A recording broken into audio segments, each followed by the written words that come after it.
Hello, how you guys doing? Just get myself organised a moment. Um, it's Friday, and I've just been here reading the other Junpo book, my favourite, The Heart of Zen, and I love the way he describes everything. Let me just put my phone on silent.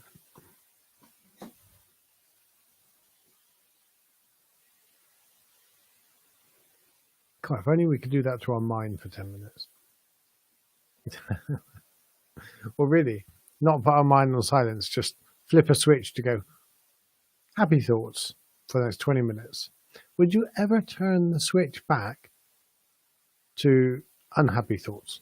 That's an interesting question, because eventually those happy thoughts would become normal, and they're no longer happy thoughts, they're just normal thoughts. So you'd have to switch it back to what we deem as not so pleasant thoughts in order to then recognize the happy thoughts. But if we had the choice, would we choose? And when would you choose? What times would you choose to switch to those happy thoughts? If you had to do it for 2 hours a day, would you choose to switch to those less pleasant thoughts times when you're happy and you can deal with them?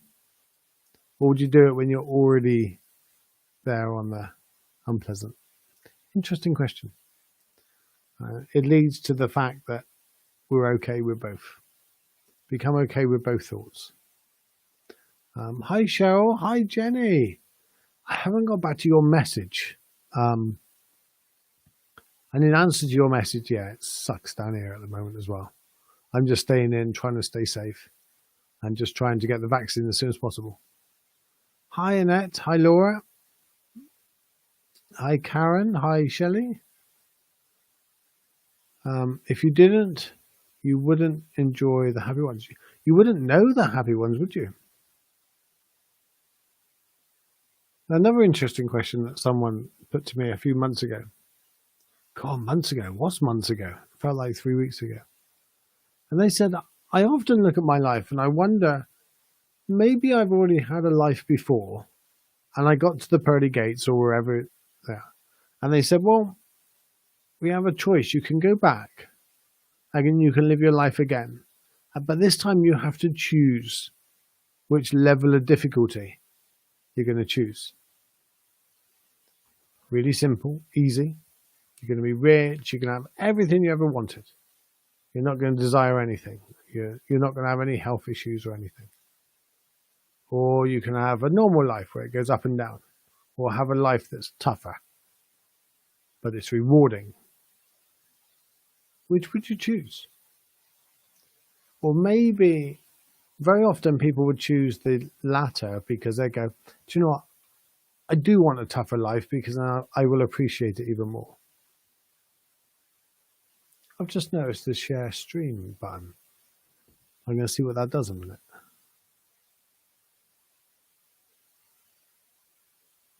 Oh. Didn't know that. Yeah. So I wonder, you may have already chose this life. Imagine that. So stop grumbling. You chose it. It's your fault. It's your fault. Hey, Michelle. I choose which thoughts to acknowledge. That's the thing. Choose which thoughts to acknowledge. You can't choose the thoughts that arrive. You can't choose your feelings. You're not in control of the ones that come up. You are only in control of your behavior, what you do with them. Vicky. With that question, I think I'd split the 2 hours up into moments during the day. Yeah, I think I'd do the same thing. I would do it in the strength of where I can handle it. I've got the most motivation and resilience in the morning. So I would give the negative, but then it would lead to the rest of the day, wouldn't it? Oh, it's a tough question. Interesting dilemma question. Have you seen the movie Soul on Disney Plus? I haven't, no. Hi, Kadja.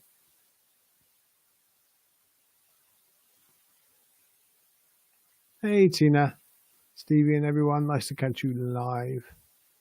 Yep. Whenever I talk in with my voice software, when I say live, it often types alive. I'll be going alive later. I always find that funny. I'm going to read you this passage. Jumpo, it's a dialogue part of the book, Heart of Zen. And they're talking about awakening, they're talking about reducing suffering. And Keegan says, even those who are suffering horribly, because what he says is, if I could give them just a bit of context on it, why is it so important for them to claim their insight? So why is it so important for each one of us to claim the insight rather than the teacher or the guru or somebody to give it? Why is it so important to experience it yourself? Because, and Jumper says, because it shifts their perspective. They now have a deeper understanding of their deeper spiritual nature. And because no one can give you your seat, you must take it. The insight isn't mine to give you. Even if I could give someone a complete, total awakening, I would never rob them of the process. That's really important. It's the process. That's what you have to go through. You don't appreciate anything unless you go through the process. And Keegan says, even those who are suffering horribly. And Jupiter says, especially those who are suffering horribly. And he pauses and he leans in towards me, he says. Intensity and emotion clear on his face. He says, get this. When you awaken and change your understanding, you will discover that your angst is your liberation. Pain is inevitable. Suffering is a choice. Any power a student projects onto me in the process of his or her awakening, they will inevitably have to take it back before the awakening process can complete itself. Understand that I cannot help you, Baba. You must help yourself. I cannot awaken you. You must awaken yourself. I cannot remove the suffering that I am not causing. Only you can do this. I love that. I cannot remove the suffering that I am not causing. So if I was stood on your head, I can remove that suffering. But no teacher, no guru, no friend, no parent can remove the suffering that they're not causing. Yet we want to, all the time. I'm a type 2 on the Enneagram, and I want to remove people. So I want to help people. But I realized I can't. It's not my business when they see it. It's not my business when they have that insight. And when he says my angst is your liberation, this comes from in my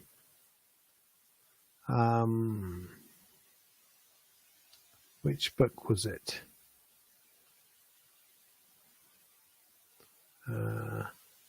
It came through as The Wise Heart by Jack Kornfield.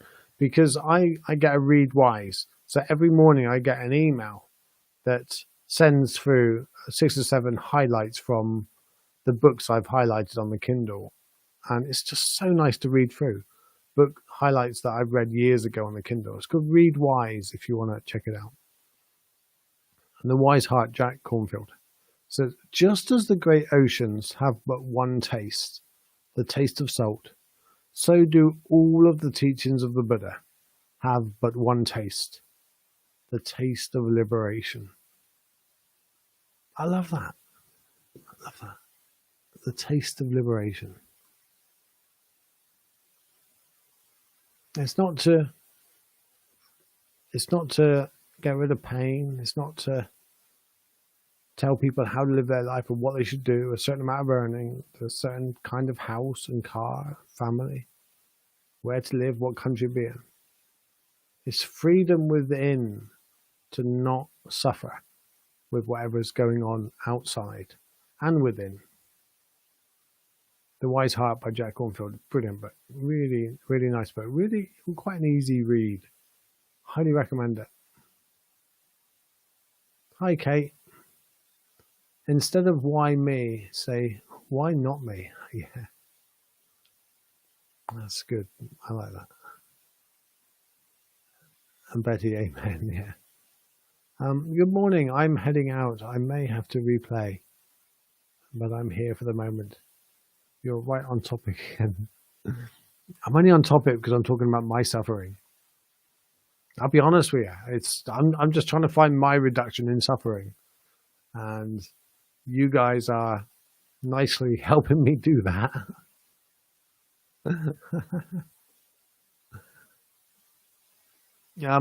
It's the Junpo Ruko and the wise, not the Wise Heart, the Heart of Zen. The Ruko is quite hard to get hold of, but the Heart of Zen, that's fairly simple to get hold of.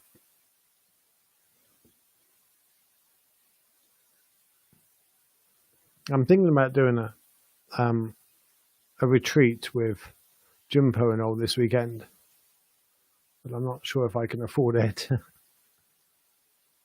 But yeah, I want to do it. I'm going to have to look at my money. It'd be interesting. Yeah. Thank you, Kate. I'm feeling I'm moving towards that in the inner work I've been working through. It's so true. It's all inside. We're creating our universe. So it's 2:15. Moving on to the day's meditation. Let me read you this.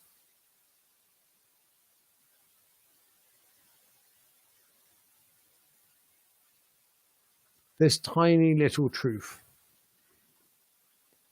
When you sit and breathe, you then give up the breathing. Then there's just the breath coming and going. You realize that when you breathe in, the sun comes closer. And when you breathe out, it moves away. Not much. Just this tiny little truth.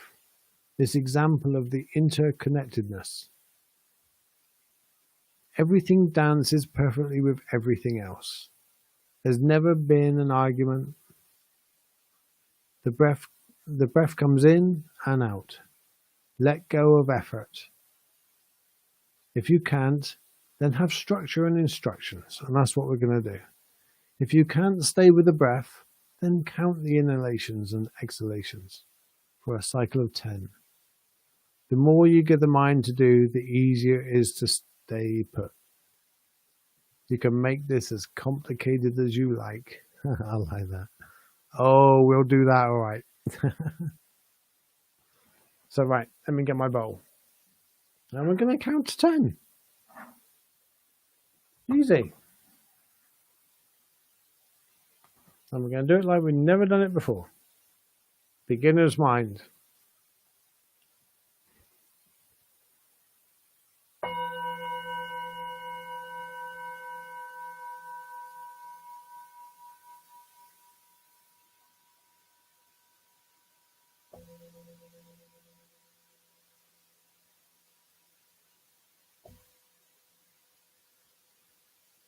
And we're going to just sit. And we're going to bring our awareness to our breath. And first of all, we're just going to quieten the mind.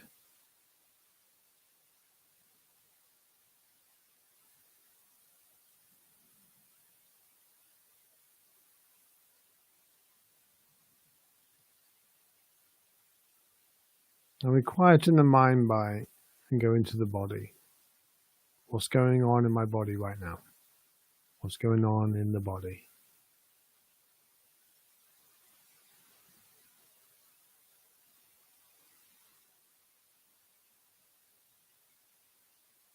Is there any muscles that are a little tense that we can just invite to soften and invite them to relax.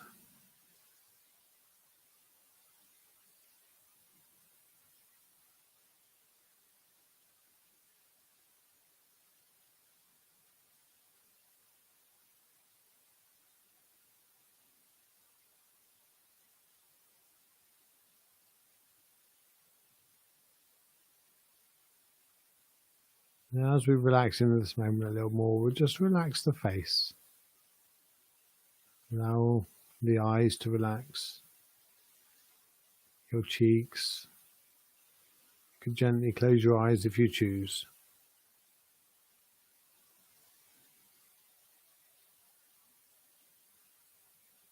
Or you can soften your gaze to something a few feet in front of you.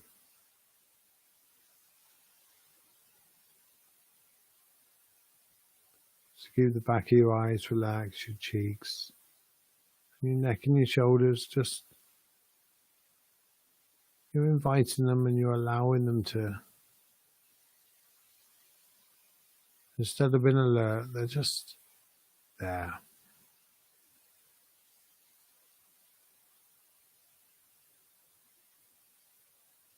And the same with your torso and your back, your bum and your legs. Just allow it all to relax. You're inviting the body to be totally present, but not alert. Everything's perfectly safe in this moment.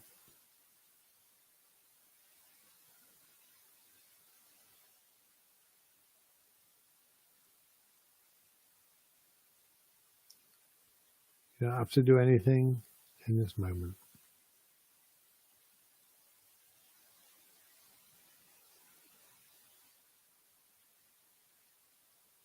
As you bring your awareness to your breath, we're going to count. And I'll start you off, but then it's up to you because we'll lose count and I'll be on the wrong number to you. And we do this by breathing in and breathing out and going 1. Breathing in again. Breathing out and going 2.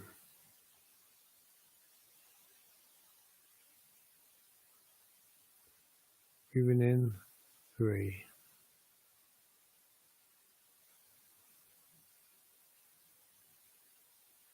And you might find you can count the number 4, 4, 4, 4, 4.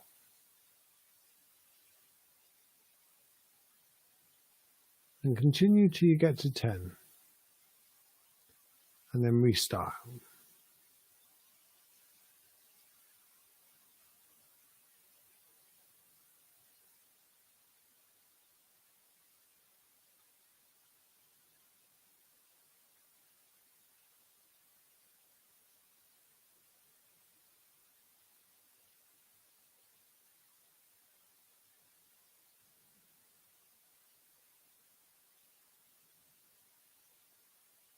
If you lose count or you lose focus, just start again. And don't be annoyed, just gently smile and laugh at how difficult you're finding it to count to 10.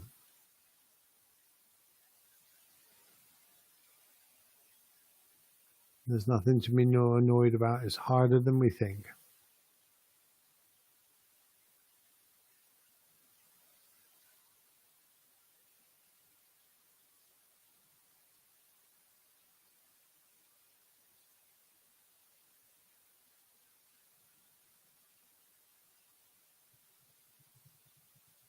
That's all we're going to do is continue to count the cycle to 10. And if you find it really hard to focus, you can imagine the number out in front of you. Imagine it projected just in front of your face. Really large, bold.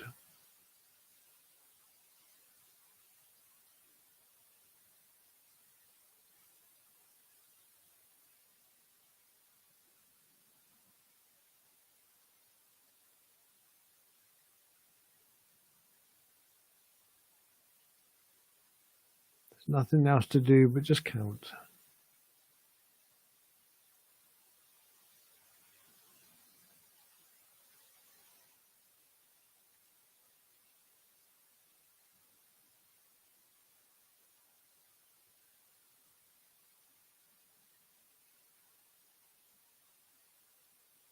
If you find your mind wanders, if you find yourself thinking, I can count and do something else, just smile at the thought and just go, that's cool, but let's count.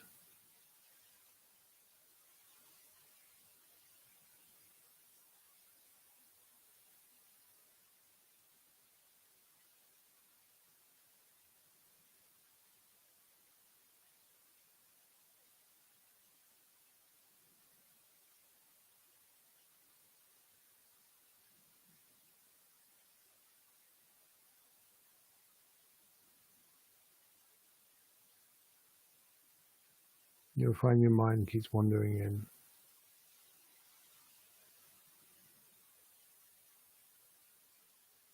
And you'll recognize that counting to 10 is not as easy as you thought.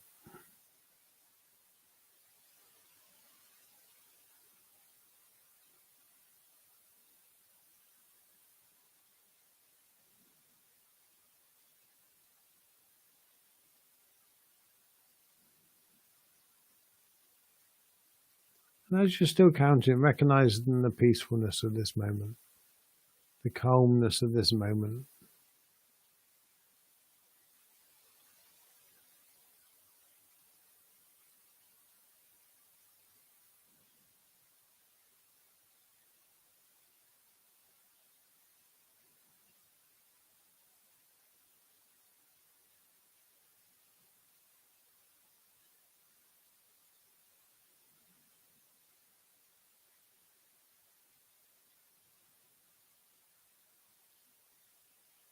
We're just checking in and making sure we're still counting.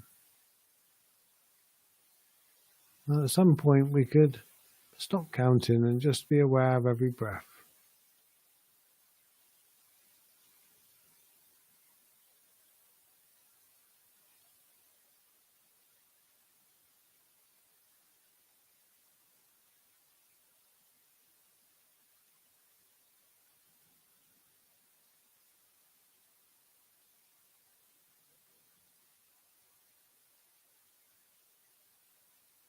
And you can relax the body.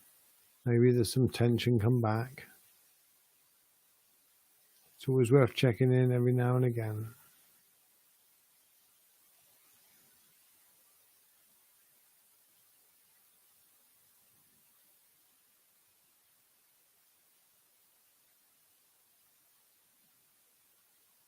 As we recognize how quiet and peaceful this is, how perceived enjoyment this is, this moment.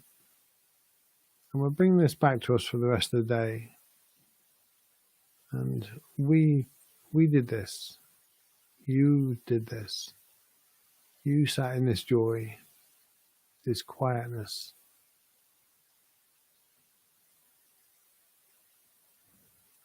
I'm going to tap the bowl a couple of times.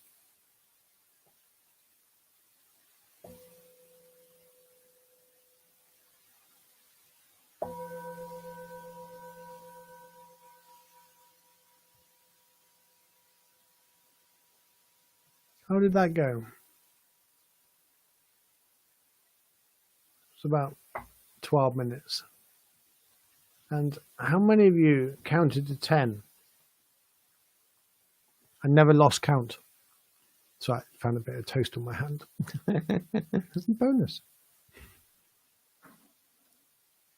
I find it difficult. I can do it for 10, 15 minutes. But after that, my mind goes like, I've got this, no problem. And then I barely get to 10 again after that. And it's normally through one of the 5 hindrances. It's stupor, which is, or stropper. It's falling asleep, tiredness. Nice and soothing. I'm falling back to sleep. We'll keep listening, thank you. We could all sing you to sleep. Good morning, Joanne. I need my mind quiet, I'm guessing.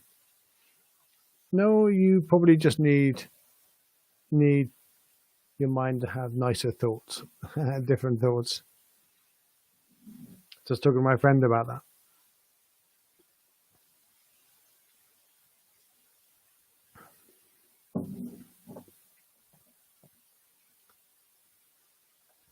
So, how many of you are going to work in a minute? And how many of you got the afternoon off? And are you doing anything interesting? I'm going to record a couple of videos this afternoon.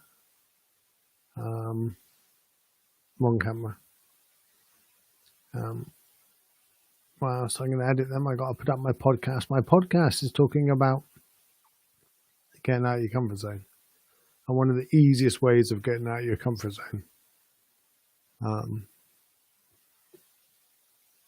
We all want to get out of our comfort zone and grow a little. This is the easiest way of doing it. It may not be the most comfortable way, but this is the easiest way of doing it. I think the comments have stopped. Hi, Sherry. I just seen you on YouTube. No work today, off till Tuesday. I am at work now. I am going to sleep. Well, it is like 2 in the morning in Australia. I'll be making wreaths for my doors. Wreaths. That's a Christmas thing, isn't it? Do you have them up rest of the year? Beautiful, thank you. Yes, I got to 10 over and over, but then my mind got tired of seeing the numbers, so I just concentrated on my... It is amazing how it's like, yeah, I've got this, or I've bored with this now. Yes, that's true. I need my mind to have nicer thoughts. I did, but I was really focusing on breathing and counting. It was relaxing. Cool. And that's it. We often want to have meditation, some kind of really profound meditation. We want to sit with intention of some kind of massive breakthrough. But the breakthroughs will happen. But we shouldn't complicate meditation. Just sit down and shut up, listen, or focus on the breath. Just pick one of the senses. You can literally sit there and just focus on smell for an hour. These meditations of the afternoon aren't really to have massive insight breakthroughs.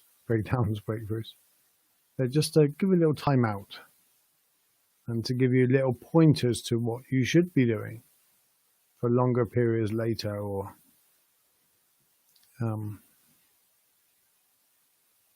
no, it's not just for Christmas seasonal ones. Didn't know that. Reading today and watching the snowfall. So yeah, I get in those books. It's the Junpo Ruko. So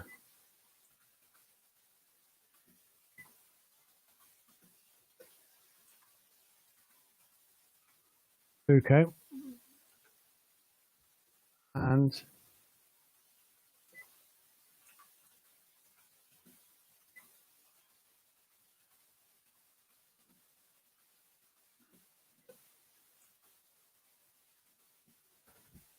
the Heart of Zen.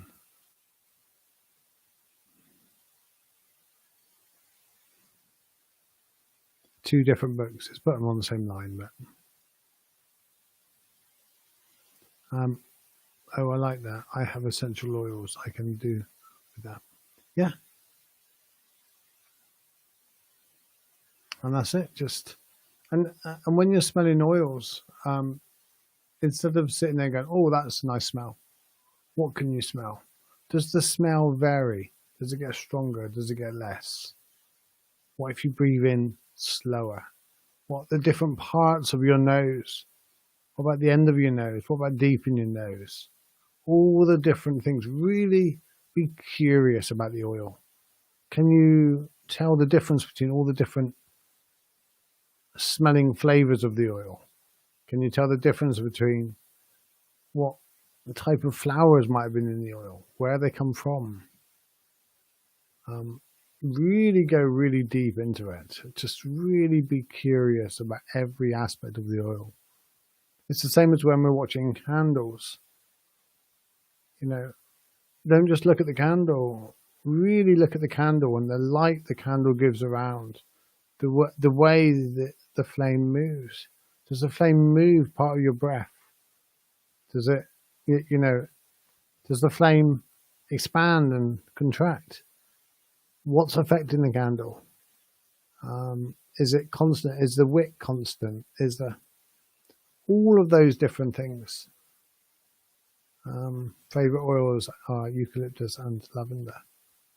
I like lavender. See, I like incense sticks and all, but my sister doesn't. My sister struggles to breathe with them. So I have them when she's not here.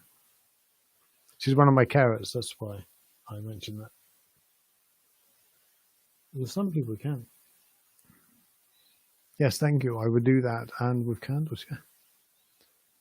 Just be really openly curious. What if you were to have to explain to someone what a candle is that's never seen a candle before? Look at the candle for a very first time, and you have to explain to someone to recreate the whole candle, the movement of the candle, what the candle does, how the candle performs, everything about it. Just give the mind so much to do that it hasn't got time to do anything else. I hear lavender is good for sleep. Yes, apparently. I've heard that. So I'm going to go, and I will see you all later. I'm going to go and record some videos. Kind of a quite busy day for me today. I haven't got no meeting, so I'm going to use it all for recording videos. And you're all going to hear about this very soon. So take care, guys. Thank you for spending time with me. Thank you for forcing me to show up. I appreciate that. And I will see you all Monday at 2 p.m. Yes, Monday at 2 p.m. The meeting's at 12. I don't have to worry about that. So see you all Monday. Have an amazing weekend. Namaste.